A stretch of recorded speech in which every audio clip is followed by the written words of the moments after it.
Welcome, welcome, folks. This is the Double RT Boxing Show. I'm your host, Mr.A. That siren's going off. It's still around, folks. The doors are now back open.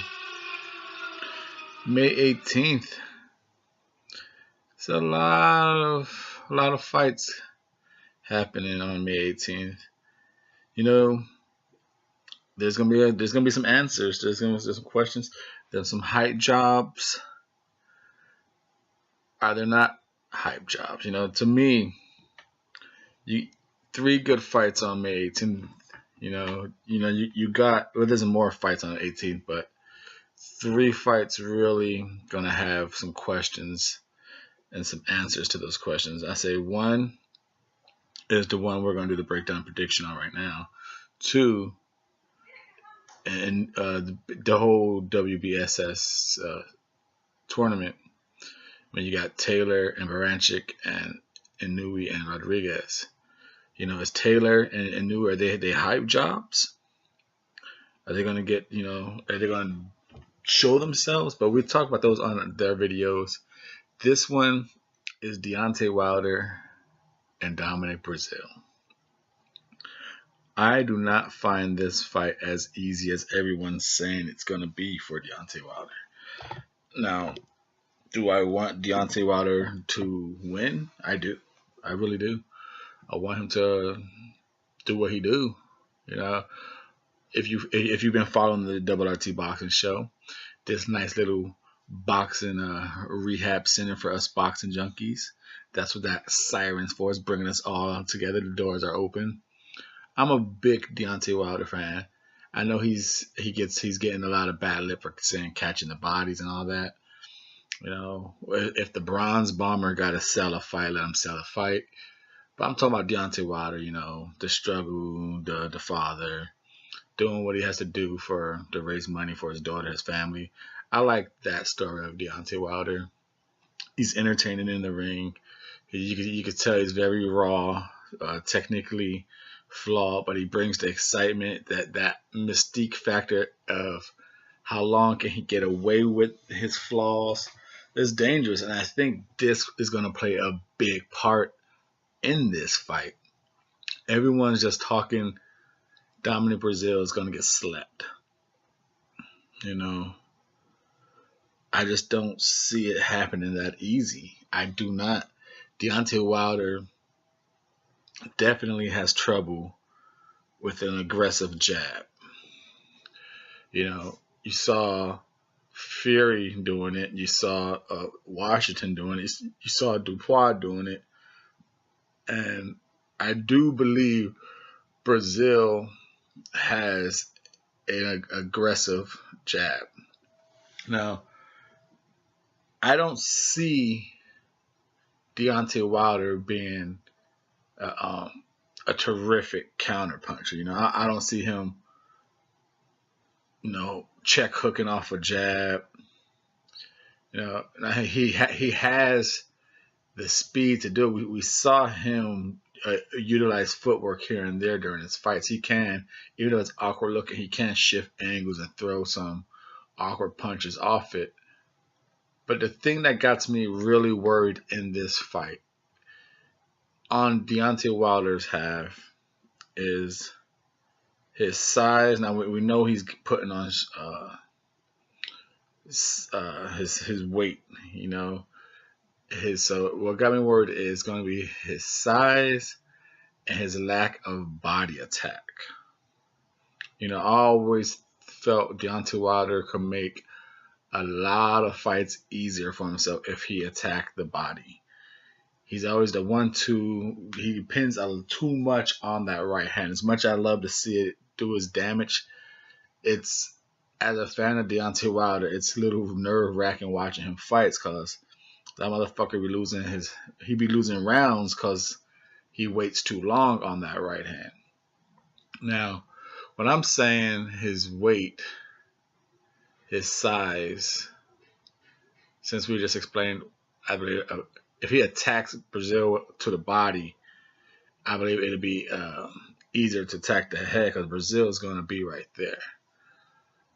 Now, as far as his size, To me, in the Tyson Fury fight, what made it real eye appealing as for why people think a lot of people picked Tyson Fury to won that fight.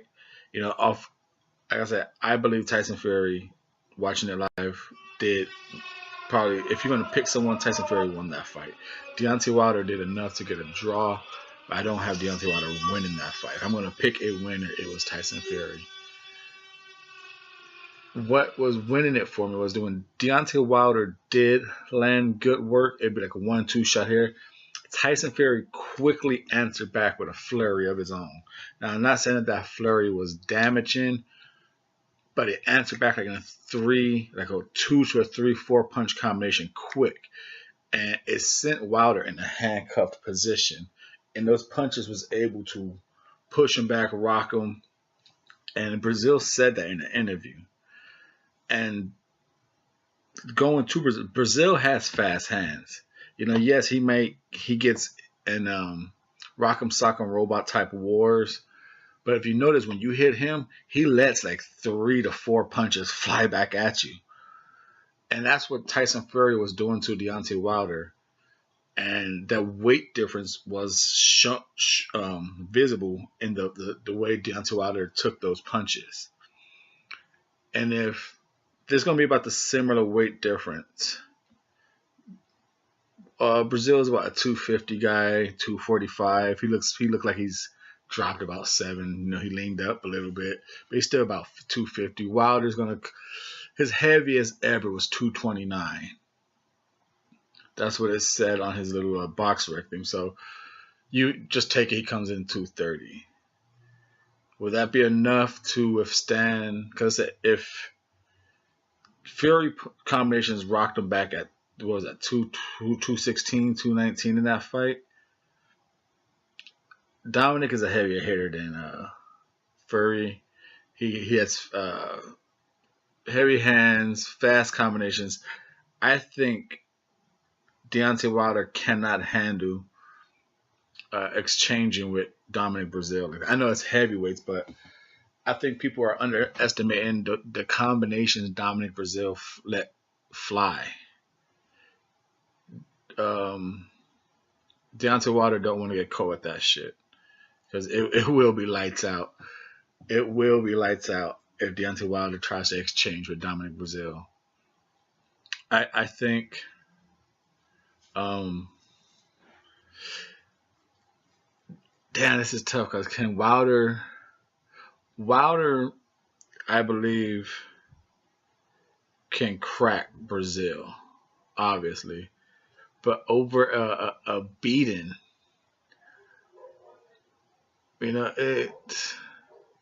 can Wilder take a beating like Breazaele could take a beating? We've seen Wilder get hit. He took it against Ortiz, but I just don't see Breazaele letting Wilder go the way Ortiz did. Ortiz got held, and with Wilder being a taller man, Breazaele being a taller man, a heavier man, I think he'd be able to muscle Wilder if he has him rock. So this is like I said, I don't see this being an easy fight. I think with Hunter, what if Virgil Hunter just flips the whole fucking script? We're expecting Dominic Breazaele to be that heavy rock'em sock'em robot. You see in the interview, he's like, oh, Virgil Hunter got me working on the jab, the double jab, stepping in with my jab. What if Virgil Hunter just has him moving? They're like, hey, move enough, jab him. You're going to win the first 3-4 rounds. We're going to win him easy because he's just not that good with his feet. Jab him and then make him come in and just let him walk into something. What if Dominic Breazaele ain't trying to go out there and fight and knock him out? Talking the talk. But you know what? At the end of the day, this is for a championship belt for your family. And he goes out to this and boxes. And then Deontay Wilder will have to do what Deontay Wilder do. Desperately go looking for that right hand. It's very possible he could still catch him. But what if Virgil Hunter flips Dominic Breazaele inside out and makes him a boxer? Not like the sweet science boxer, but He actually moves. Maybe that's why he leaned down, got in shape, because some conditioning. Like, you got the combinations, you got the hand speed, you got the power, you got the combinations. All you need to do is pump up your jab more, and you got this guy. You make it simple for yourself. You don't have to go out there and fight Deontay Wilder. That's gonna give him a chance. You saw when Fury did exchange, it's like, oh shit. But when Fury wanted to box, just like a lot of people, when they box Wilder, they get a very good chance. They put rounds in the bag. Like I said, this is part of me want to say Brazil's gonna drop him and get a split decision victory. Like, I can see it happen, because if Wilder don't knock Breazeale out, I do not see him winning on points. I don't. It's gonna need like 2 knockdowns or something, but Wilder to be stopping people. We gotta speak the truth. It's just a scary. It's like this when you see. As a fight fan, this is a scary one, because part of me see Breazeale doing the upset. I really do, and part of me is a bigger part, which is the American rooting for the Deontay Wilder, the heavyweight champ. They're both Americans. Whew.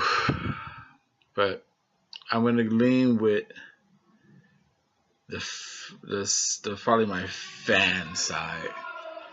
I don't want to see a Breazeale and Joshua too, but I would love to see a Wilder and Joshua. I would love to see that. So for Undisputed, I will lean with a split decision victory for Deontay Wilder. Even though I say I don't think he could get points, he scores a knockdown somehow and gets some split decision. I don't. They say it's not going to be a 12-round fight. Like I said, I do see them both knocking each other out. I think that combination, the hand speed and combos of Breazeale, I think is being very overlooked. Very overlooked. Because Tyson was able to just control Deontay Wilder with answer back combinations. And Breazeale attacks the body better than Deontay Wilder. And if he starts hitting Deontay Wilder in the body, Deontay Wilder's going to get that lean over hunch. And any tired man can get knocked the fuck out. Knocked the fuck out. But I'm going to pick him. I'm going to go with Deontay Wilder because I like him more, to be honest. I'm a fan of him. But hey, even my favorite fighter, Erislandy Lara, I know he can't win his next fight. I think he's done. It's just, I'm going to ride with Deontay Wilder on this one. But it's a scary one, folks. I think it's a lot scarier than what people are saying. Deontay Wilder by split DC. I got Deontay Wilder going down. I think Deontay Wilder will go down, but somehow they both going to score a knockdown, but we're going to get a split decision. Deontay Wilder.